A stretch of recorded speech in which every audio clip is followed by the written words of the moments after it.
Hello, Las Vegas. You're listening to Keeping It 100 with Mel and Bruce, sponsored by the 100 Black Men of Las Vegas.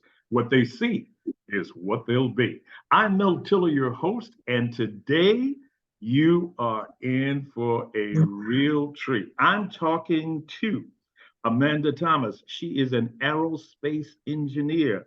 Listen to this, people.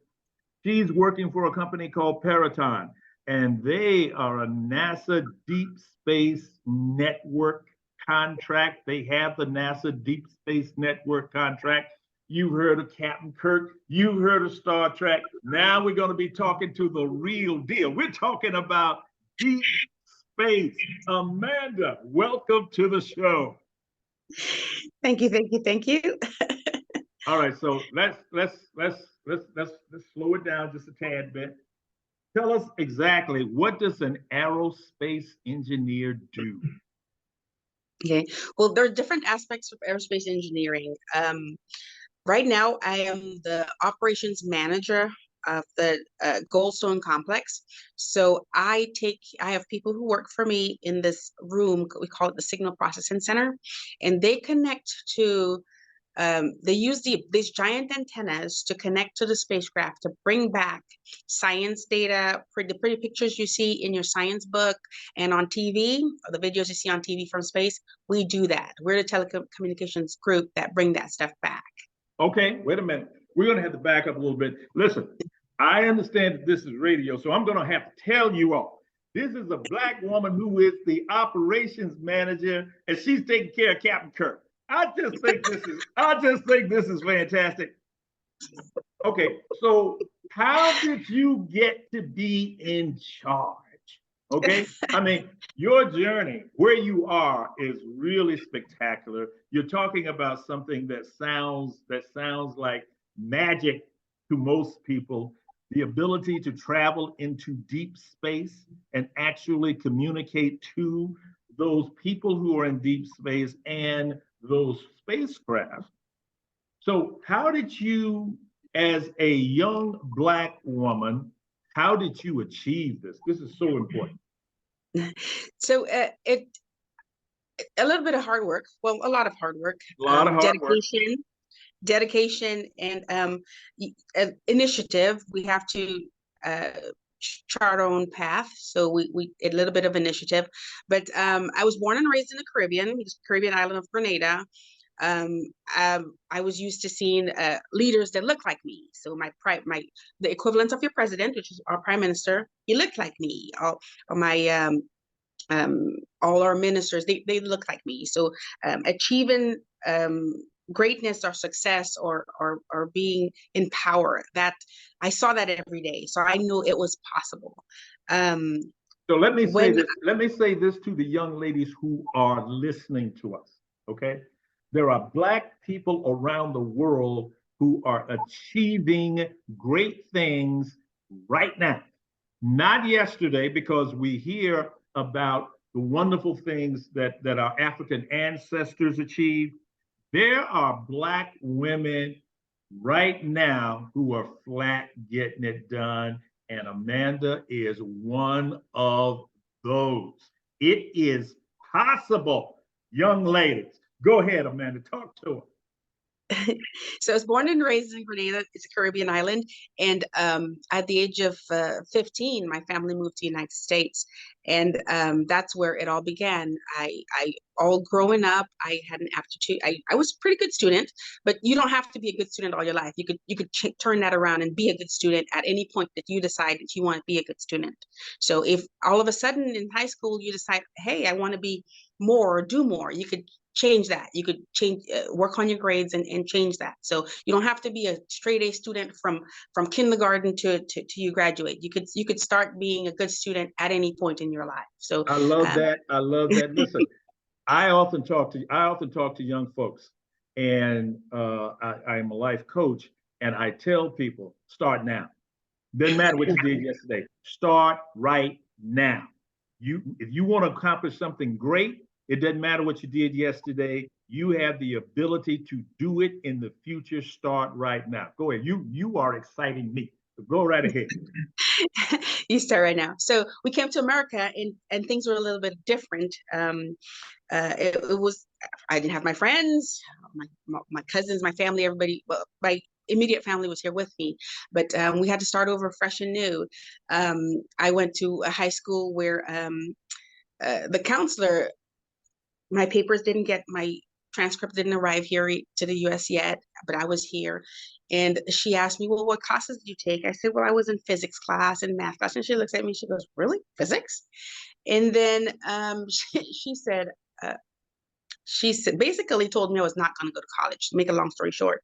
And I was hurt. She just met you. Yes, she just She met me. had not looked at your records. And she made the decision just by looking at you that you were not going to college. Yeah, that she decided that for me. But okay.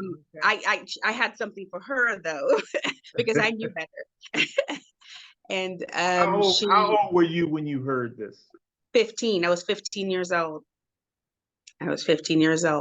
But there was with all that happening, there's good and bad people. There are people there's a lot of people that's going to tell you no. Yes. The one person you got to listen to is the one that says yes. That's the one you listen to. Forget the 99,000 voices. Listen to the one that said yes. But one day, within that week, maybe the following week, I was in that high school, walking that hallway. I was, sad because I'm everything is new to me, and I'm not going to college, right? And there's this career counselor. She looked like me. She said, honey child, why so glum? And I stopped and I looked at her, and she said, are you going to college? I said, well, no, my family can't afford it. We just got here. She goes, no, there's ways, there's means. She says, come to my office after school, and we're going to see where you fit in. And I went after school, I did aptitude test. And the next day she met me and she said, honey child, you ain't going to be no secretary. Oh, I'm loving this story. Ladies and gentlemen, listen to me. Listen to me. Young women, don't let anybody create your reality. Don't let anybody create your reality. There will always be people who tell you no. They will tell you no because you're too short. They don't think you look good enough. Maybe you're not tall enough. Maybe they think you're not smart enough. I don't care whatever reason they come up with. Somebody is going to try to create your reality. Somebody is going to try to deny your greatness. Somebody is going to try to steal your joy. Do not let them do it. They can only do that if you acquiesce and accept that. Don't ever do it. You remember this story that Amanda Thomas is telling you. Go ahead, Amanda. Talk to these kids. I love it. I'll never forget Miss Adrena Lockhart, that lady with the biggest smile, and that woman who said, you're not going to be a secretary. And there's nothing against secretaries. Don't get me wrong. That's not it. But at that moment, she helped me decide that I was going to be an engineer. I'm going to be in science. I was going to do something with math, because my math, she goes, did you see the scores? Did you see your math scores? I scored like in the 98th percentile. So she told me about college. She told me their ways. She's told me their means. She told me about the money, because believe me, immigrants, we didn't have any money. My parents, my dad worked as a gardener, so it was limited cash, but we had love and we had food. Oh yeah, family. Yeah, and the shelter. That's all we needed. Yeah. So then I used that information and I started doing research. I figured, well, if I wanted to be an aerospace engineer, I researched about that. And then, well, actually, I missed a step. When we moved to the US, we moved to Pasadena, California. In Pasadena, there's JPL, a jet propulsion lab. And my siblings would, ride over there, and I'd take a walk and look down into the hole and see JPL. And I'd say to myself, I'm going to work there someday. And then I figured out, what do I need to work there? I said, well, if you're an engineer or you do math or any of that stuff, you could work there. I said, okay, I'm going to go for aerospace engineering. And then I did some more research. I figured out the schools that could take me there. I did two. did 2 applications. I wasn't that sure of myself, but I did one to Cal Poly Pomona and one to San Diego State University. Cal Poly Pomona rejected me. I was going to San Diego State. So I became a San Diego State Aztec. The following year, I went away to school in San Diego to become an aerospace engineer. And I did. It was quite a struggle. And again, I met people who put up that wall for me, but I was, fighting my way through. And it took me a while and a lot of no's and a lot of pushback. But I was able to network with some great people and some great groups. Don't dismiss the opportunity for networking and hanging out with people that understand your struggle and is going through the same struggle like you. My first group that I met was NSBE, the National Society of Black Engineers. We were a very small group. They had recently started the group probably 2 or 3 years prior to me getting there. And we didn't have much money. We didn't have a lot, but we had camaraderie, we had support, we had everything we needed to muddle our way through, Yes. And just listening to somebody else's experience would help you through, the next class, or they'll help you navigate, that stuff. And there's this lady, Lori, and she one day I was sad. I'm quitting school. I'm leaving. I'm going back home. I just failed my first aerospace test, and it was the beginning class, and they're called. I didn't know at that moment they were called weeder classes. So they make yes. they make I'm it familiar with those. Yes. So you'd want to quit, and she says, "Girl, what's wrong with you? You're not going anywhere." So, and she gave me that pep talk, and I, pulled up my britches and went back out there. And I'm glad she said that. I'm glad she said that to me. And that real talk. I don't too care for the sugarcoating and the oh honey, it's okay. Give it to me as it is. It's not okay, and don't tell me it's okay because it's not. So we dealt with that and we moved on. And I had a mentor who also helped me through. You meet a lot of people in your life, and they're there for different reasons, and yes. It's up to you to figure out what that reason is. I was able to also join the MESA program, which is the Math, Engineering, and Science Achievement.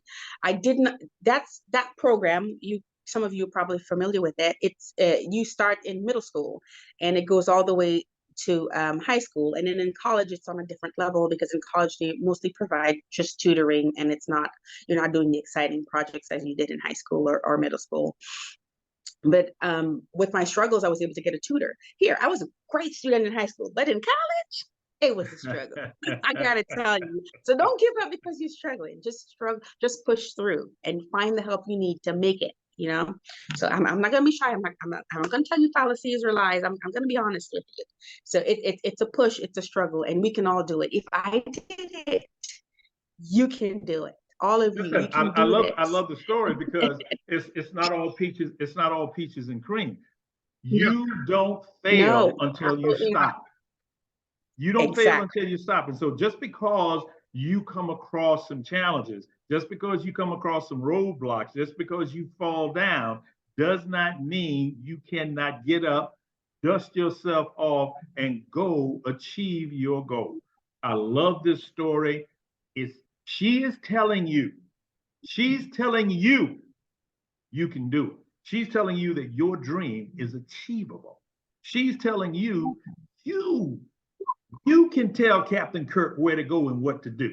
This is absolutely fantastic. I love it. You've been so gracious with your time. What is the last thing you'd like to leave our listening audience with? Never give up. Never give up. Fight with your last breath for whatever you want. If you can dream it, you can achieve it. That's not just a song, it's reality. You think it out. What I did when I was younger, and I don't know where I learned this from, but I'm going to share it with you. I wrote down the things that I wanted. I wrote down what I wanted to be, what I wanted to do. I wrote down the things that I wanted. And periodically, I go back to this. I have this little book, and it's still in my parents' garage, by the way. This little book, it has flowers on it because I'm a girl. Okay? It's this little book, and I go in there.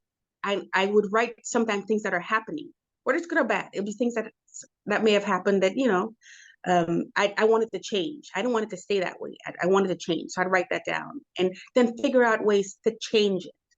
So you're the driver in this race. You're in this race, and this race is with yourself. And Yes. you're the driver. Yes. Okay. You take control and drive this wherever you want it to go. Even if it means out of this world, So take a hold of that and go with that, and have a nice day, and do great with whatever you have.